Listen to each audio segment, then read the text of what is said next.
Alhamdulillah wa syukurillah wa la haula wa la quwwata illa billah. Salatu wassalamu ala Rasulillah wa ala alihi wa sahbihi wa mawala. Rabbi shrah li sadri wa yassir li amri wa hlul 'uqdatam min lisani yafqahu qawli. Khonifatina azani Allah wa iyyakum. Adik-adik yang dirahmati Allah, alhamdulillah kita bisa bertemu lagi di masjid ini. Ada yang baru ketemu saya, yang lalu ada yang nggak hadir. Allah wa ya bingung dijawab.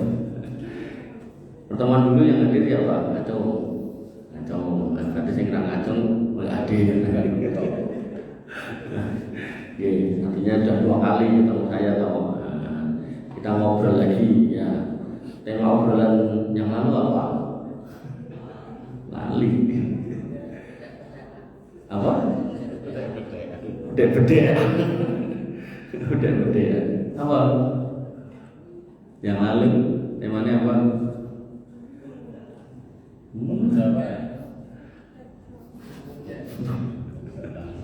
Pemuda harapan tertua. Ya, adik-adik yang dirahmati Allah. Sekarang temanya dileng-eleng, nanti ketemu saya lagi tak tekoi coba kayak hadiah. Oh, sekarang temanya menjadi anak-anak akhirat. Menjadi anak-anak akhirat. Menaku anak Pak Mbokku ya iya, teman anak Pak Mboke yang berorientasi akhirat, gitu ya.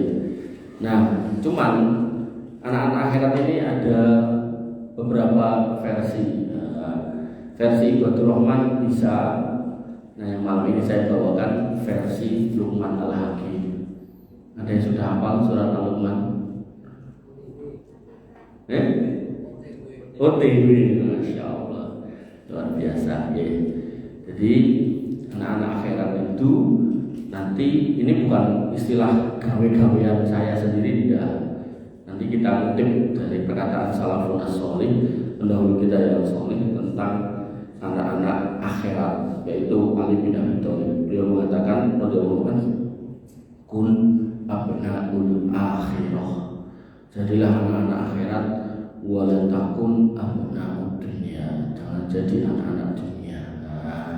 Jadi judul ini bukan judul gawe-gawean saya, tapi lebih kepada saya ambil dari perkataan pendahulu kita yang sholih, yang harapannya bisa memotivasi kalian untuk terus memperbaiki diri, meningkatkan kapasitas diri, dan tentu itu demi kebaikan kalian juga, orang tuamu, bahkan bangsa dan negeri ini.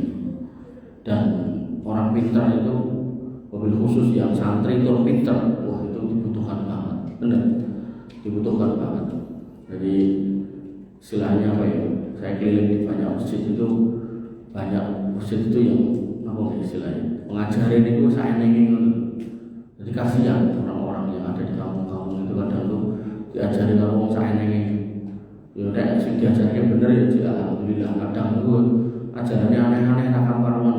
Nah maka ketika kamu pintar punya ilmu ya, kamu bisa kembali kepada masyarakat dan di sana kamu bisa mengajar mereka. Nah sebelum sampai ke sana, dirimu, hatimu, jiwamu ini, pikiranmu ini harus orientasinya akhirat. Ya, kita mulai ya. Kita harus bersyukur tentang keadaan kita sebagai yang terpilih untuk masih duduk di masjid ini. Nah, dan saya senang loh ada anak-anak muda yang duduk di sini. Nah, yang sepuh-sepuh duduk di masjid itu sesuai memang, lemah itu, sesuai. Nah, tapi yang muda-muda seperti ini yang harus digiring, yang harus ditata gitu kan, agar jangan sampai bukan duduk di masjid tapi duduk di jalan. Tapi kalau yang sudah sepuh 50-60 tahun ke atas memang seharusnya, makanya dalam istilah basa Jawa umur itu ada maknanya. Ketika dikatakan seket itu berapa? 50 artinya apa ya? Gak ada yang tahu. Kayak dia umur 50. Seket umur 50 lah, iya. Seket itu kepanjangannya senang-senangnya keruan. katuan ini peci, sehingga harusnya ini harusnya orang Jawa atau orang yang umurnya 50-an itu harus senang pakai peci. Maksudnya apa? Kembali ke jalan yang benar, yang masjid itu. Tapi kita dapati banyak orang yang nggak paham itu, udah umur segitu nggak mau ke masjid, gitu kan. Bahkan nggak sholat, bahkan nggak kenal agama, bahkan halal haram yang gagas, najis sama suci mana juga nggak ngerti, cara wudhu gimana nggak tahu, gitu kan. Itu musibah. Makanya sangat beruntung kalian sebagai anak-anak muda duduk di masjid. Benar. Dan itu nikmat Allah Subhanahu wa taala. Allah berfirman Quran surat Al-Baqarah ayat 29, "Yu'til hikmata man yasha wa may yu'tal hikmata faqad utiya khairan katsiran." Allah itu memberikan hikmah, memberikan kebaikan, pemahaman Quran Sunnah, mengenalkan pada agama, memasukkan agama kepada jiwa-jiwa seorang muslim itu ala man yasha, kepada yang dikehendaki. Artinya kalau kamu nggak dikehendaki, kamu nggak mungkin di sini. Sehingga ketika kamu ada di sini, yakinlah kalau kamu dikehendaki. Sebagai orang yang terpilih, berbanggalah menjadi orang yang terpilih, yang dipilih oleh Allah Subhanahu wa taala untuk duduk di masjid. Nah, gitu. Apalagi nyantri, apalagi ngapal Quran, kemudian belajar agama, itu luar biasa. Wa may yu'tal hikmata faqad utiya khairan katsiran. Dan siapa yang kemudian diberikan hikmah, pemahaman agama atas Quran dan Sunnah, maka dialah orang yang diberikan karunia yang sangat besar. Mulai sampai kamu hafal Quran, mulai sampai kamu kemudian hafal ilmu fikih, matan-matan fikih sederhana kayak matan Abu Suja.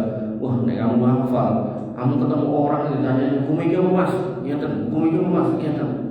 Pena, nek hafal, nek gak hafal, paling kerjane koyone, nek ora salah, ceritane ceritane Mbah Kakung, lah. Menurut mimpi saya, menurut itu dalil sekarang itu kan orang-orang beragama itu kan, guru saya bermimpi ketemu Rasulullah SAW, dan dalam mimpi itu Rasul malah ngaji sama guru saya, loh, menurut itu ngawur toh. Benar itu ada orang-orang ngomong kayak gitu. Dalam sebuah mimpi dinampakkan bagaimana ada 3 orang berlari, yang satu bercahaya, yang dua juga bercahaya, yang ketiga cahayanya nggak seterang yang pertama dan yang kedua. Begitu yang ketiga dipegang, terus kamu mau kemana? Aku mau ke majelis Habib Fulan bin Fulan itu. Nah kenapa? Karena di sana dia mengajarkan tentang ilmu nahwu. Nah kamu siapa? Aku Al Hasan, depanku Ali bin Abi Thalib, bapakku, depanku kakekku Muhammad SAW. Ngawur. Nabi itu orang paling pintar, paling hebat, paling solih, paling segala-galanya. Mosok malah ngaji karo raja rokok. Itu pelecehannya itu. Nanti ada lagi orang yang mengatakan, wah guru saya ketika ke Mekah Madinah, ziarah makam Nabi, kuburan Nabi bergoyang, wah bergudung. Nabi pun keluar, lalu tangannya menggapai dengkul guru saya dan dicium. Wah, ketoknya kan muridnya langsung, wah hebat nih guru. Padahal pelecehan itu. Melecehkan siapa? Melecehkan Rasul. Orang kalau punya iman gak akan berani melecehkan itu. Tapi mana yang dihindari orang. Oleh karena itu maka ikhwani fiddin, azanallahu wa iyyakum, adik-adik yang dirahmati Allah. Maka jenengan harus paham kalau jenengan itu terpilih mendapatkan hikmah yang besar, dan gak ada yang lebih besar dari itu, sehingga Allah mengatakan wa may yadzakkaru illa ulul albab. Tidak ada sing iso melogika kecuali orang yang masih punya akal. Jadi orang-orang yang tak ceritakan tadi itu akalnya harus tumpul.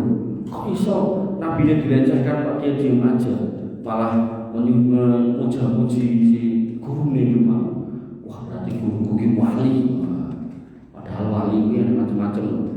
Wali murid enek, wali kelas enek, wali Allah enek, wali setan enek. Oh hati-hati. Jadi enggak semua wali itu kemudian bisa dibenarkan. Apalagi kalau ada judulnya wali setan, wah repot. Nah, ketika kita mau kembali kepada Quran surat Luqman, nah kita mulai nih, bagaimana Pak Luqman. Kalau tadi yang di sini Pak Siddiq, nah, itu punya putra namanya Ustaz Luqman. Nah, berarti yang di sini tadi Pak Luqman, Pak Ustaz Luqman. Tapi kalau yang di sini Pak Luqman Al-Hakim. Nah, Pak Luqman Al-Hakim, itu mengajarkan kepada putranya pelajaran. Nah pelajaran ini sangat penting penting dan saking bagusnya sampai dimasukkan di dalam Al-Quran. Bahkan nama Pak Lukman itu ditulis sebagai nama surat. Jadi nek sampai nama seseorang itu disebut di Quran, itu kemungkinannya satu dari dua. Nek orang elek-elek banget, ya nek ra apik ya apik banget. Jadi nanti gitu, dengan kamu ngaji kamu jadi ngerti. Ketika nama disebut di Quran itu nggak mesti apik banget, sok ya elek banget gitu kan. Nah, punya tetangga lahir anaknya lanang, jaga koi untuk semacam surat akikoh atas nama anak saya Fir'aun bin Haman.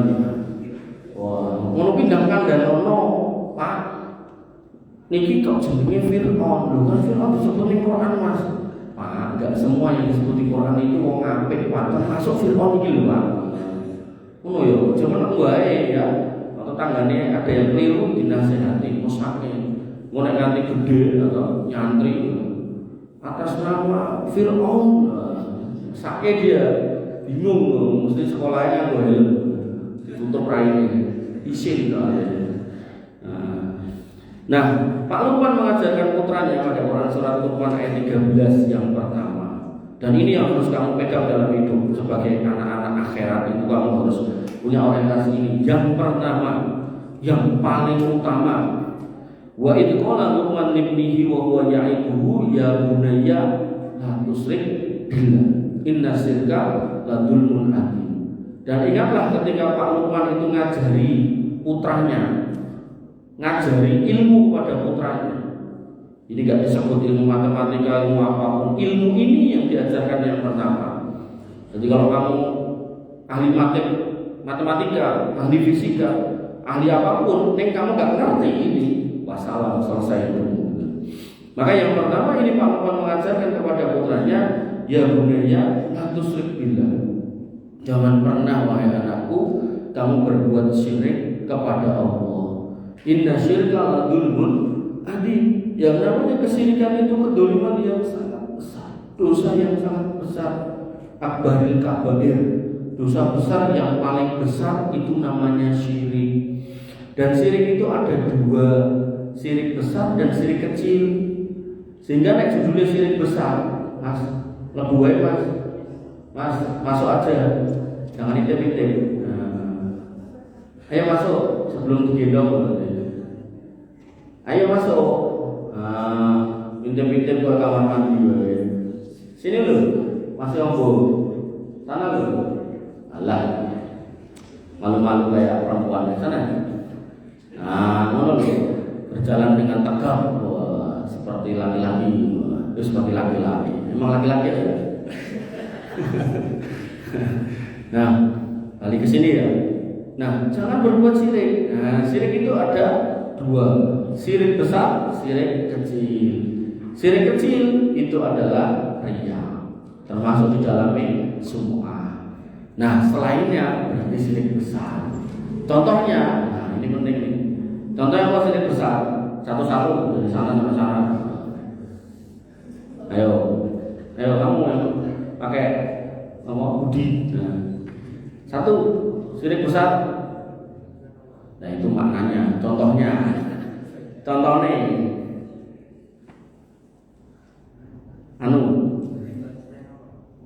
menyembah selain Allah. Ya wes apa? Kamu sebelah. Gak apa-apa, ini syirik besar ya, menyembah selain Allah. Walaupun itu masih makna luas ya, masih bisa dipersempit lagi. Apa contohnya? Bahaya, orang ngerti bahaya ya. Apa?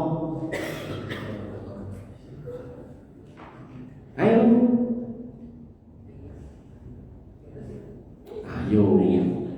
terus diomongin yang syirik kecil loh. Pertanyaannya syirik besar. Lu mau nasi syirik itu ada dua, besar dan kecil. Kecil itu riya, sum'ah, sisanya syirik besar. Berarti yang kecil jangan disebut lagi. Nah sekarang tugasmu menyebutkan contoh syirik besar itu apa. Silakan. Ya sebelahnya mana lu?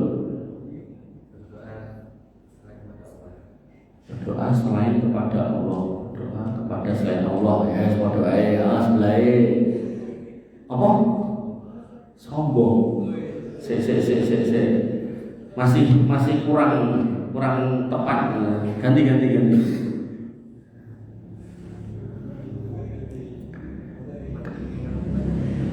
Apa? Mengabdi pada setan. Kayaknya nonton film Pengabdi Setan. Sebelah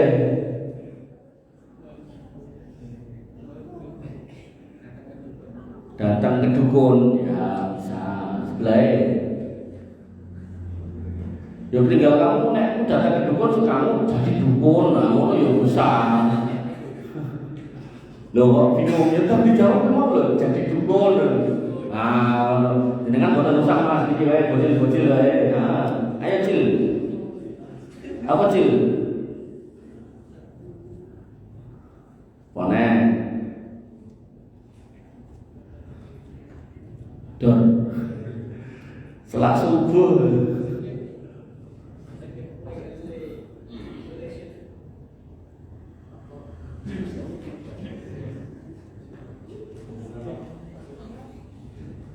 Ayo, nanti tak skip ke sama kamu nanti gak kebagian jawaban, masih banyak sebenarnya.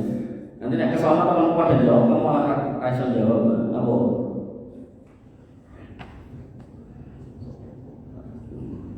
Malah rapat, dan jawaban salah tak copot tak? Dan mutak nih jenenge ora sirik. Nanti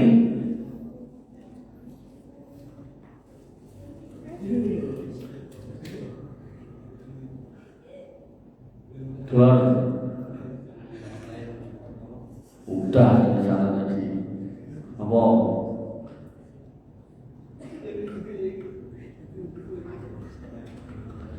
Apa?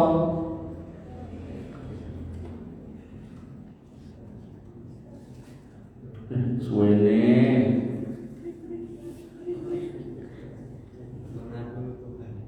mengaku Tuhan. Mengaku Tuhan. Syirik itu kan menduakan Allah. Nah, mengaku Tuhan itu bukan menduakan orang kafir. Apa? Mengadu Tuhan. Pangsane pitik kok iki. Iya, mengadu Tuhan iki coba. Sing jelas ya, sing clear. Sebelah aja, kowe mikir lho ya. Kowe mikir lho tak tekoknya. Iki mau Korea aja. Motornya sing iki lho, ora kowe. Apa kowe? Kamu apa? Jawab. Mencari nikmat Allah. Masih ngambang. Ini ngomong kesini besar, harus clear. Mencari nikmat Allah itu nanti macam-macam itu tafsirnya. Kamu sebelahnya. Nanti tak tanya lagi dua ini. Wah, itu sedikit kecil. Ya. Semua selain nama Allah. Kamu?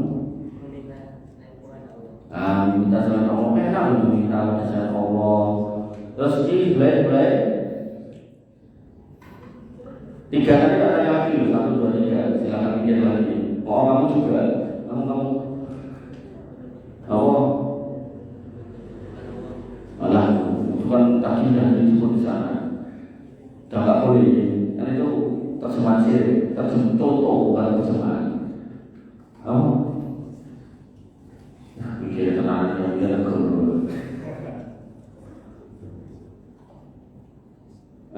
Apa?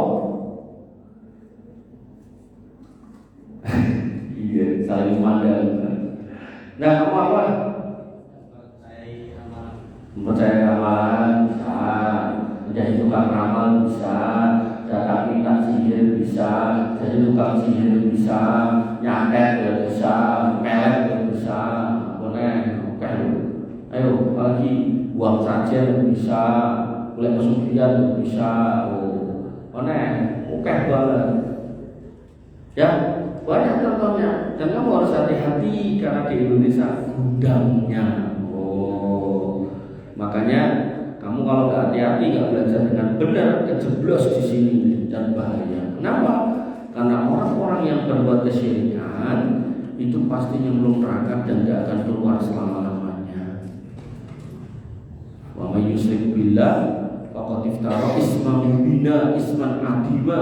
Siapa yang berbuat syirik kepada Allah, dia terjerumus dalam dosa yang besar, dosa yang agung, dan bahkan masuk neraka kekal selamanya, enggak diampuni dosa-dosanya. Jadi yang masuk neraka itu ada 4 golongan: orang kafir, orang musyrik, orang munafik, dan orang fajir. 3 yang pertama masuk gak akan keluar, yang terakhir masih mungkin keluar. Orang-orang yang berbuat maksiat tapi gak pernah berbuat kesyirikan, tidak termasuk orang munafik dan tidak termasuk orang kafir, maka insya Allah masih bisa dikeluarkan dari neraka. Tapi nek wis berbuat kesyirikan, berbuat kemunafikan, berbuat kekufuran, kekafiran, maka bahaya, bisa nyemplung neraka nggak keluar. Nah, makanya di sini Pak Luqman nasihat pertamanya, pengajaran pertama dari Pak Luqman itu, wahai anakku, jangan berbuat kesyirikan.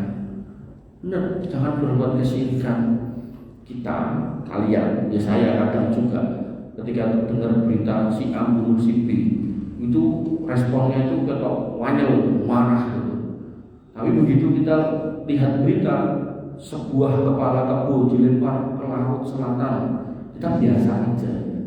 Padahal 2 dosa ini ketika dipandang pakai sudut pandang dunia, memang ketoknya berbahaya, mengerikan, membunuh itu. Tapi ketika nanti dibawa di akhirat, yang bunuh ini kalau tidak berbuat kesyirikan masih mungkin diampuni Allah. Tapi yang buat kepala kebo ini, kalau dia kemudian mati di akhirat dia nggak tobat, udah gak bakal diampuni oleh Allah, walaupun dia nggak pernah bunuh orang. Ini bukan berarti saya menyepelekan dosa membunuh, itu dosa besar, memang iya. Cuman kadang itu kita respon kita itu, kalau sama dosa-dosa besar selain kesyirikan, kita tuh ketok koyo anyel, bergetar koyo pengen piye gitu kan. Tapi begitu konteksnya dosa kesyirikan, kita diam-diam aja. Contoh lagi, misal kita jalan di kampung, kadang di perempatan kan so enak saja gitu loh, kita diam aja kan. Tapi begitu di kampung enak wong maling ayam, apa responmu? Melu bumi. Hati-hati, bahaya. Zaman dulu ada hakim yang datang dari Yaman minta fatwa Umar bin Khattab karena dia bingung mau vonis membunuh, karena yang bunuh orang banyak, yang dibunuh 1 orang. Apa kata Umar bin Khattab? Lau anna, sekiranya istama ahlu Son'a, berkumpul penduduk Son'a, ala qatlin wahidin, ala qatlin rajulin wahidin, atas pembunuhan 1 orang ini, lalu taltumuhu, tak bunuh kabeh. Artinya ketika ada maling ayam itu hukumannya dalam Islam apa sih? Dibunuh? Enggak, potong tangan. Ya enggak. Kenapa? Karena untuk sampai pada level potong tangan itu butuh nisab. Nisabnya itu 1 dinar. Kocok-kocoknya apa pun? Kocok-kocoknya gini. Nah, nisabnya itu 1/2 dinar kalau nggak salah, 1/2 dinar. Jadi sekitar 2 juta. Kalau itu 4 juta, 2 juta. Ayam harganya nggak nyampe 2 juta. Artinya kalau dia ditangkap, misal pakai hukum Islam, nggak boleh dipotong tangan. Nah, kalau malah dibunuh, dibakar, gitu kan. Maka pelakunya semua yang bersepakat itulah membunuh. Dalam Islam justru sing bakar itu harus dibunuh semuanya, gitu. Makanya manifestin aja ya Allah ya. Kita kalau ada kabar kriminal, respon kita semuanya lebih, tapi begitu ada kabar kesyirikan atau musyrikan yang terjadi, respon kita biasa. Nah, maka disitulah pentingnya hikmah memahami. Iki jane dosa sing gede, kudune sing iki didohi ora sing. Yo iki didohi iki kudune sing didohi itu. Jadi ada skala prioritas sebenarnya yang harus dibereskan. Nah, kemudian kenapa kita diminta untuk menjauhi kesyirikan? Ini penting. Hari ini ya. Dengan lihat di jalan-jalan itu banyak laki-laki yang enggak siap untuk jadi laki-laki. Mereka punya masalah, enggak bisa menyelesaikan, dipendam dewe, akhirnya stres.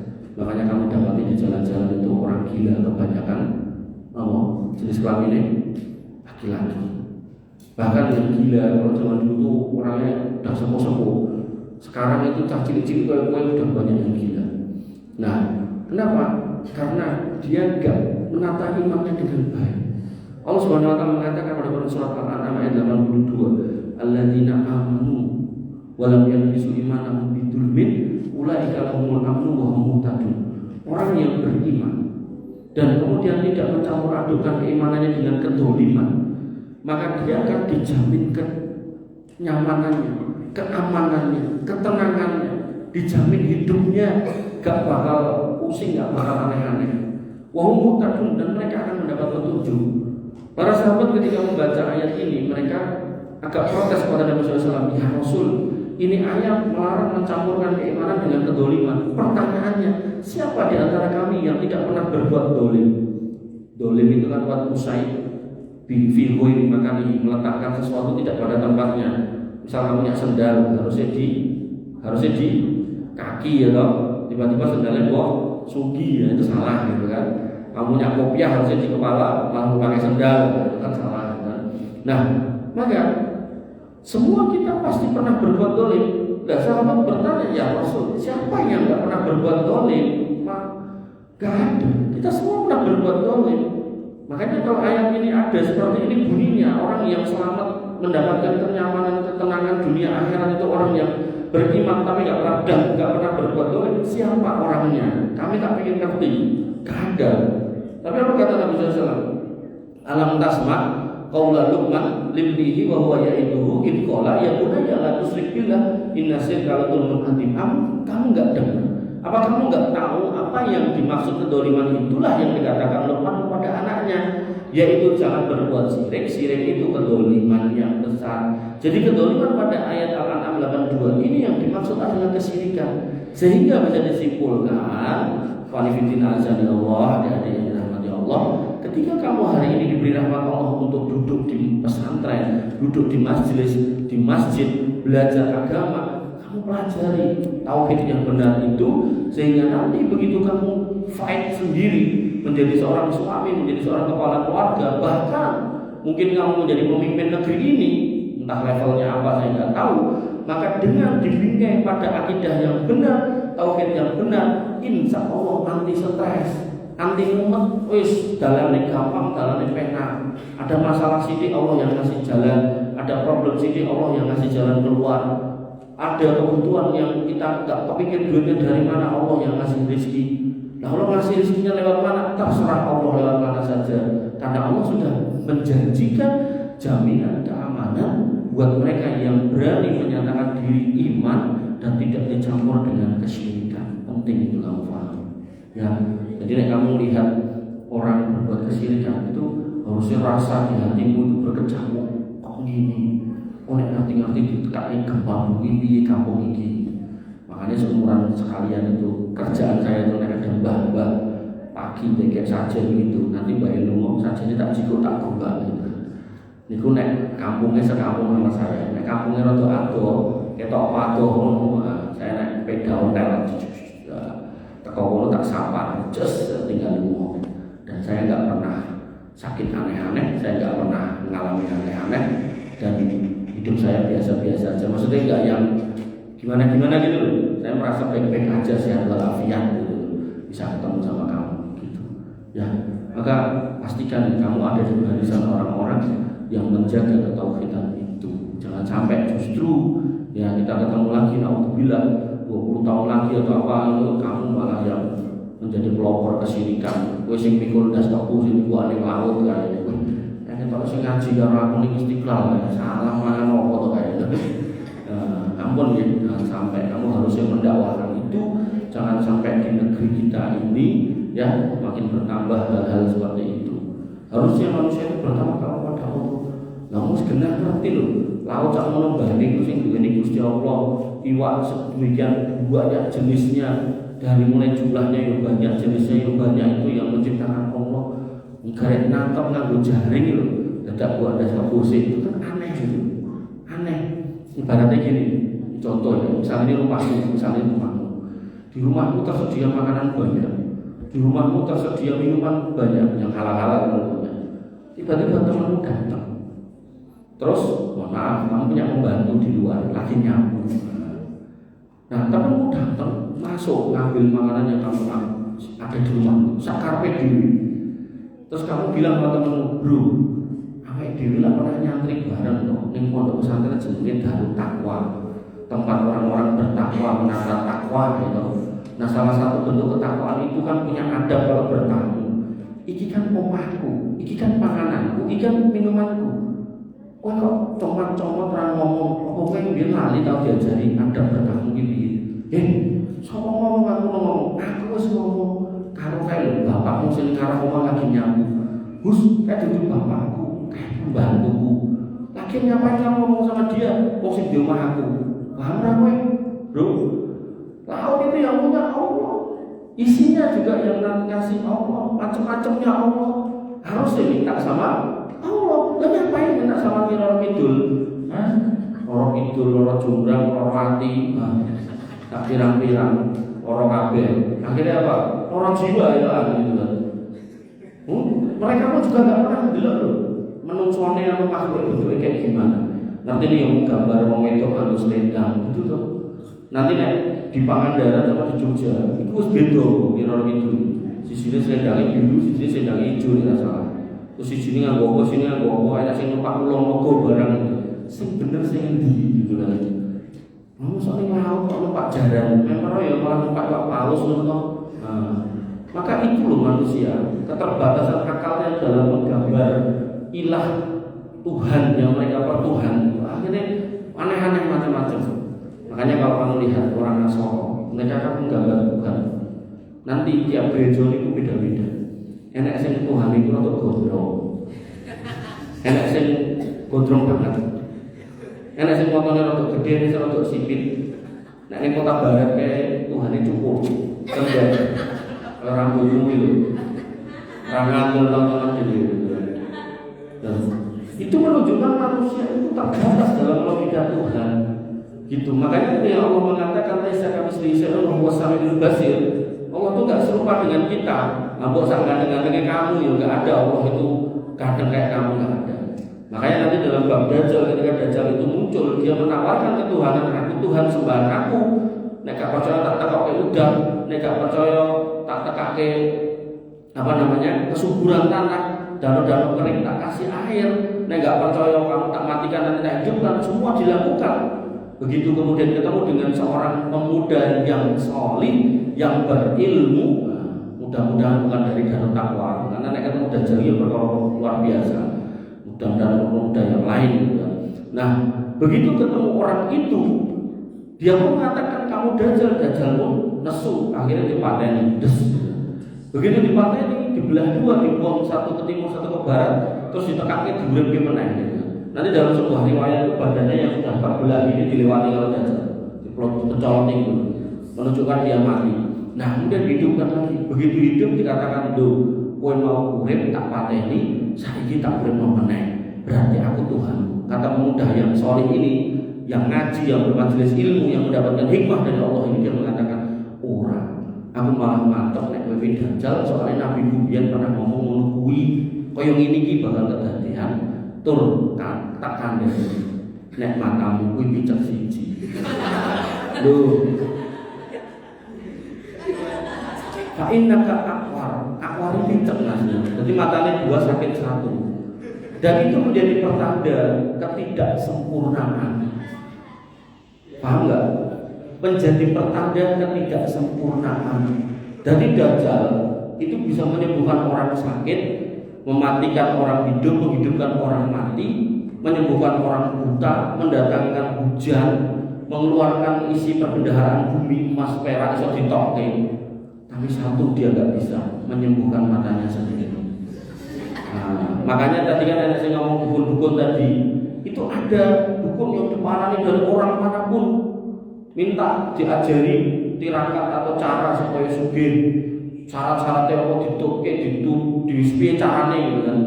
Tapi begitu dia pulang ketika Mbak Mas kok bar dukun ngono kae, omahe piye gedhen, ini sebelah ngendi pinggir kali, cedak pring-pringan. Paham maksudku?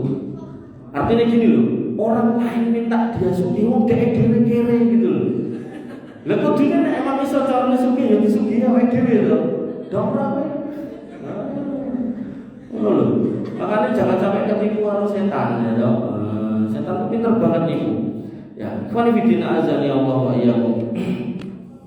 Alladzina amanu wa lam yalbisu imanahum bidzulmin ulaika lahumul amnu wa hum muhtadun. iman, jangan dicampuri dengan kesyirikan, kamu dapat jaminan keamanan. Dan ini dalam level negara itu akan terjadi ketika satu negeri itu beriman kepada Allah Subhanahu wa taala, tidak dicampuri dengan kesyirikan. Oke, satu daya. Yang kedua, pesan Pak Luqman kepada putranya yang kedua, bahwa wasainal insana biwalidayhi hamalatu ummuhu wahnan ala wahnin wa fisaluhu fi amaini aniskurli waliwalidayhi ilayyal masir. Dan kami perintahkan kepada manusia untuk berbuat baik kepada ibu bapaknya. Ihsan, kata ihsan itu lebih tinggi daripada bawahnya, yaitu ahsan. Di bawahnya ada hasan, ahsan, ihsan. Ihsan itu yang paling dhuwur. Ning kene ihsan cendek. Oh dhuwur. Ahsan cendek. Nah, ketika dikatakan bahwa wasainal insana biwalidayhi ihsana, berbuat ihsanlah kepada ibumu, bapakmu, maka Nabi pernah didatangi malaikat Jibril dalam rupa manusia dan bertanya 3 hal. Apa itu iman, apa itu Islam, dan apa itu ihsan. Ihsan ini level tertinggi dalam beramal. Nabi mengatakan antakbudallah ka'annaka tarahu fa in lam takun tarahu fa innahu yaraka. Ihsan itu adalah engkau beribadah kepada Allah seolah-olah engkau melihat Allah. Nek pada akhirnya kamu nggak bisa melihat Allah atau Allah sama dalam pandanganmu, maka yakinlah kamu dilihat, dipandang oleh Allah Subhanahu wa taala. Sehingga orang yang beramal dengan ihsan itu tidak meminta harapan dari siapapun. Apalagi konteksnya sama orang tua, maka dia tidak pernah bertransaksi dengan orang tuanya. Bertransaksi ini maksudnya misal Ihsan ya sendiri bener. Ahsan tukoke terigu bu wani piro. Itu namanya transaksi. Gak boleh seorang anak seperti itu. Samikna atau orang maka tukoke. Begitu pula kemudian nanti ada seorang ibu yang khawatir, wah aku nanti nek tua siapa yang ini, akhirnya anaknya yang terakhir minta apa aja dituruti. Benar, begitu semua dituruti, ya si ibu ini menua, anak yang paling disenangi, disayangi itu menyia-nyiakannya. Kenapa? Ya karena anaknya gak pernah diajari ihsan itu apa, ya. Jadi jangan pernah kamu bertransaksi sama orang tua, Bu, aku siap mlebu pesantren. Akhirnya aku dikit memang yutose, sewopo gitu kan. Atau mungkin Bu, dengan mungkin sepuh kula peni anggere sawah karo pakai aku, itu juga apa? Enggak boleh kayak gitu ya. Jadi ketika kita harus berbakti sama orang tua, berbakti aja. Soal nanti orang tua memberi kita sesuatu, ya kita terima. Kalau enggak, ya apa-apa. Allah yang akan memberi gantinya yang lebih baik. Walibidina azani Allah wa iyyahu. Kemudian bahkan ketika kemudian ngomongkan orang tua enggak ada habisnya. Sampai pada ayat 15 Allah itu mengatakan wa in jahadaka ala an tusyrika bima laysa laka bihi ilmun fala tuti'huma wa sahibhuma fid dunya ma'rufa. Bahkan ketika orang tuamu itu beda agama, beda keyakinan, menyuruh kamu keluar dari agama, mengajari kamu kesyirikan, ngajak kamu berbuat kesyirikan, terus pokoknya orang tuamu elek misal, maka jangan pernah taati untuk berbuat jeleknya, tapi perlakukanlah dengan ma'ruf. Sehingga tadi orang tua yang pertama ketika orang tuanya orang yang beriman, waktu Islami, yo sholat, bahkan yo ngaji, bahkan orang tuamu ini dikenal sebagai Pak Guru atau Pak Ustadz atau Pak Yai, gitu kan? Maka level kebaikannya adalah ihsan. Los, minta apa turuti, nah sanggup. Pengen apa dibantu semampunya, tidak kosak-kosek, tidak pakai bergening, tawar menawar. Engkau wani piro njaluk apa kei apa, engkau aku entuk apa, no, ihsan. Nah, berikutnya yang kedua, ketika akhirnya orang tuamu itu enggak sesuai harapanmu, mungkin agamanya beda, mungkin mengajari yang enggak, mungkin beliau ahli maksiat, maka jangan pernah taati pada kemaksiatannya, pada kesyirikannya, pada kemusyrikannya, pada kekufurannya, tapi perlakukan dengan ma'ruf. Ma'ruf itu kebaikan yang dikenal oleh orang umum. Orang umum gimana? Ketika misal orang tua itu sepuh, gak bisa nyari nafkah, Ya umumnya orang tua itu dinafkahi anaknya. Yo wis nek kamu adalah anaknya, kasih nafkah.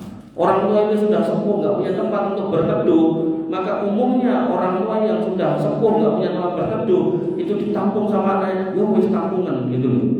Itu ma'ruf. Atau kemudian sudah kamu kasih tempat, sudah kamu kasih nafkah, mungkin dia sakit, maka umumnya orang tua yang sakit ma'rufnya ya ditambahkan kalau putranya. Ya kamu sebagai putranya tambahkan ya gitu.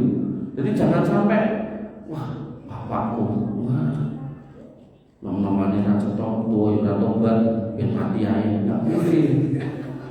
Justru kamu di situ bergeningnya, negonya, tawar menawarnya soal hidayah. Pak, pulau rawat umat dengan ini sakit mendemi lo dikurangi. Pelan-pelan namanya dakwah. Atau misal bapak belum sholat, Pak, gue dedek pulau, ini turun gitu, mungkin ada dedek pulau gitu. Sholat lah paling boten nek maghrib kali isya kuyin gitu. Atau misal yang lain, Pak, gue dedek pulau gitu kan. Mungkin tapi anu nggih tulung mungkin nek dengan ajeng main atau ketemu kalian yang canggih di hamun dan rumah kulon, maka ketemu tengku bintikon. Ini mungkin nek pun dengan kesel dan susah ini monggo pinarang gitu ya. Jadi walaupun orang tua itu jelek sejelek-jeleknya, maka ya itu tetap orang tua harus kita jaga. Makanya ada anak-anak yang bertanya itu orang tuanya, bapaknya khususnya nggak pernah ngurusi dari kecil. Begitu bapaknya udah tua, nyari anak itu minta dopen, soalnya sudah sudah apa gitu. Anak itu karpe pengen balas, tuanya pengen diapain gitu. Saya bilang nggak boleh kamu gitu kan. Itu tetap orang tua. Nah tapi gimana mas? Saya ketemu dia itu perasaannya pengen miyake gitu. Ini nah emang kamu nggak bisa satu rumah, nggak bisa satu atap, ya kamu kontrakan rumah atau kamu koskan rumah, di situ kamu bayari kos-kosannya, listriknya kamu bayari, apa yang dia makan kamu siapkan, kamu berikan, mau beras, mau magicom, mau apalah gitu kan kamu sediakan.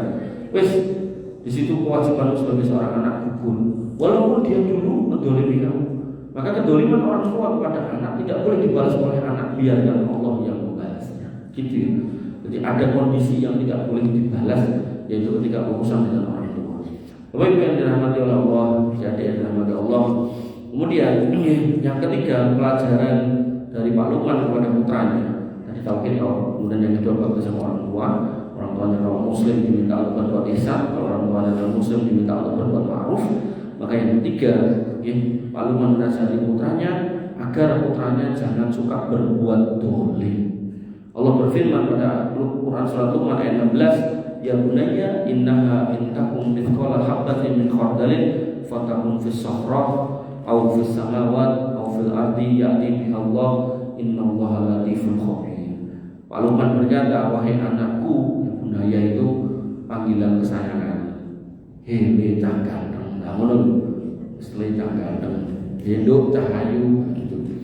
Hei anakku, sesungguhnya jika ada sesuatu perbuatan sebesar biji sawi sekecil apapun dan berada di atas watu, misalnya watu hijau ini cilik banget ya, ireng cilik ning watu, atau berada di langit ngawang-ngawang mabur di langit gitu kan, atau di dalam bumi, masuk di dalam bumi kecil banget, kita orang ini enak ireng-ireng kita orang ini rakyat atau tapi Pak Lukman mengatakan kepada putranya, sekecil ini di atas batu, terbang di langit atau di dalam perut bumi, tak tambahin di dalam laut sekalian gitu kan.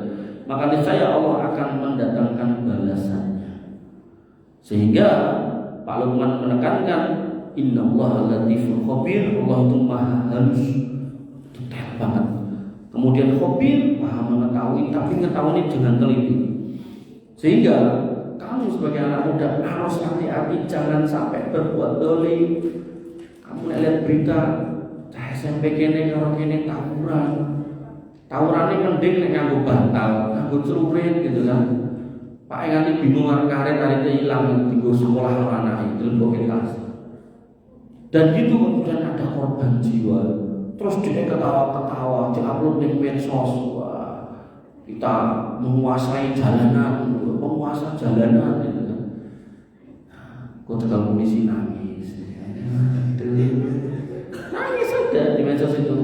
makin ra karuan cekal polisi lagi didekek ning Pak polisi nggo mobil nangis-nangis ra karuan. Nah, maka iman fillah azan ya Allah, itu karena wallahu alam don saya, prasangka saya, mungkin bapaknya enggak pernah ngandani kepada putra-putranya nek kedoliman sekecil iki lho, ireng iki lho. Apakah di atas batu, di atas langit, di bawah bumi, itu Allah tahu. Apa meneh kok gede, oh cilik ini ngerti apa meneh gede, kowe ngebuki wong, kowe mateni wong, terus kowe nabrak wong, alah ya Allah, astagfirullahaladzim. Gak akan bisa lari kita atas semua kedoliman itu. Makanya kalau ini diajarkan dari umur-umur kalian, nanti nek gede, itu mau nidel harta rakyat sithik, mikir 1000 kali. Iki nek tak molu dadi geni, tak pakake ngene anakku dadi dugal, tak pakake bojoku sesuk bermasalah dengan orang lain. Maka mikir 1000 kali seorang laki-laki kalau membawa harta haram itu. Tapi karena nggak pernah dapat pelajaran kayak gini, begitu gede, jadi orang gede dengan kedudukan yang gede, akhirnya kesempatan. Makin kesini kan korupsinya nggak cuma sejuta 2 juta rupiah, nggak cuma 100-200 miliar, triliunan bro. Nah, kamu mungkin belum tahu, tak kasih tahu daripada kamu minta tempe kan. Nah, 109 ton emas, pertama gitu kan, tukunya pertalit terus dolnya pertama. Padahal ini pom bensin, walaupun udah lewat ya, 2018 sampai 2000 sekian gitu. Terus minyak goreng, nah, dulu kalau mau mengurangi takaran itu botolnya ini isinya dikurangi dulu. Nek saiki ben isine ketok ora kelong, botolnya diciliki. Jadi cara mainnya udah level luar biasa dan itu semuanya triliunan. Oleh karena itu maka ya manifestin azan ya Allah ya. Kamu ingat-ingat ini nasihat Pak Luqman yang ditulis di Quran surat Luqman ayat 16. Sekecil ini bahkan kamu dari situ nggak kelihatan, Allah itu lihat, Allah itu tahu. Apalagi yang kamu ambil gede, besar, banyak, mendolimi masyarakat yang banyak, maka wallahu alam apa yang akan menimpa oleh mereka yang melakukan kedoliman segede itu. Tentu balasan yang sangat mengerikan akan mereka terima. Makanya Nabi SAW mengingatkan tentang orang-orang dolim, atadruna mal muflis. Tahu nggak kamu orang bangkrut siapa? Para sahabat mengatakan tentang orang bangkrut, yaitu alladzi la dirhama wala mata. Dia nggak punya duit, dia juga nggak punya harta benda. Seorang duit belum bangkrut, kata sahabat. Kata Nabi, innal muflisa min ummati. Jadi orang bangkrut dari umatku. Nek dari umatku ini berarti wong Islam, wong kafir. Islam, nek wong kafir ya wis kono kafir. Min ummati itu berarti maknanya orangnya Islam juga. Makanya kamu lihat yang pada korupsi itu ya sosok yang nganggo pencing ini gitu kan. Bahkan ada yang kemarin di Gotong itu umur 87, korupsi tanah jalan tol itu umur 87. Nama depannya Haji Fulan, nganggo haji bener. Jadi pas urung dicekal itu sehat, begitu dicekal tiba-tiba suka mesum Pak Haji. Nah, di sini dikatakan innal muflisa min ummati ya'ti yaumal qiyamah bi sholatin wa siyamin wa zakatin. Oh, umatku wong Islam dan Islamnya gak Islam abangan, gak Islam awam, gak Islam KTP, yaitu umatku yang datang pada hari kiamat bawa pahala sholat, bawa pahala poso. Berarti pas sholat ya sholat, pas poso ya poso, bawa pahala zakat, berarti dia tertib bayar zakat. Tapi wayati kot syatama hadza, pas urip gawe nek mencaci maki orang, ketemu sopo wae diloke, direndahkan, dihina gitu kan. Sampai koncone itu lho Jiro, Patmo, 6 itu 8 10 11 12 13 14. Iki lakope sapa ya? Kamu punya lakop siapa? Ada. Wadah. Ya kuwi contohnya malah kejadian ini pesantren. Jadi setiap anak itu lakop dhewe-dhewe. Lakop niku apa? Waganan, lolokan. Kadang aneh-aneh lah kok kayak santri, enak sing diceluk brujel, enak sing diceluk cengkring, enak sing diceluk gareng, jangan yo, sok dilakopi konconnya elek gitu kan. Nah ini nanti kan kena ini loh, mokot satama hada sudah mencaci maki orang, wakodaba hada nuduh. Kaidahnya dalam Islam jangan pernah keluarkan tuduhan kalau kamu nggak punya bukti atau saksi. Walaupun kamu punya prasangka tidak boleh didahulukan kalau nggak punya bukti atau saksi. Aku yakin dia sing maling, bukti yang apa? Gak enak, nyerahin tuh. Contoh misal, ada yang tahu pasar Klitian? Tahu. Pasar Klitian terkenalnya pasar apa? Maling. Orang itu menimu. Kenapa? Apa kamu lihat ada maling yang sudah maling dan membawa malingannya ke situ? Enggak toh. Nah, dengan kamu memberikan lapor pasar maling, kamu nuduh bahuli kabeh maling, dodolan barangnya maling, maling barang, ya, maka nggak boleh kayak gitu, ya. Itu termasuk menuduh. Nah, kemudian ya, wa akala mala hada, memakan harta orang lain. Ini yang kita lihat. Ada yang minum pertama lagi, ada yang makan mas batangan, ada yang minum minyak goreng, minyak hitam. Nanti ada yang di Sumatera Selatan itu korupsinya Masjid Agung, dia anggarannya 110 miliar. Ini masjidnya rawat jadi masjidnya goib gitu. Jadi makan masjid gitu. Dulu di Demak itu ada yang korupsi Al-Quran, makan Quran gitu kan. Nanti ada lagi yang makan sekolahan, makan jembatan gitu kan. Nah ini nanti dimintai pertanggungjawaban. Wa syafaka damahada, ini yang tak contohkan tadi, menumpahkan darah orang, tawuran, carok, apalagi bunuh-bunuhan gitu kan. Wa darbahada, dan memukuli orang, mengeroyok orang. Kemudian Nabi mengatakan fayu'ta hada min hasanati wa hada min hasanati. Lalu kemudian orang-orang yang didolimi itu ditekankan, didatangkan, atau diantrikan. Terus yang dolim tadi didatangkan dengan pahalanya yang banyak. Pahala apa tadi? Sholat, puasa, dan zakat. Pahalanya dipindah, sampai kedolimannya selesai. Karena di akhirat sudah nggak perlu duit versi apapun, misalkan rupiah, dolar, rupiah, yen, duit. Yang orang duit gitu. Jadi yen itu mana sih? Yen. Ya, Cina apa Jepang?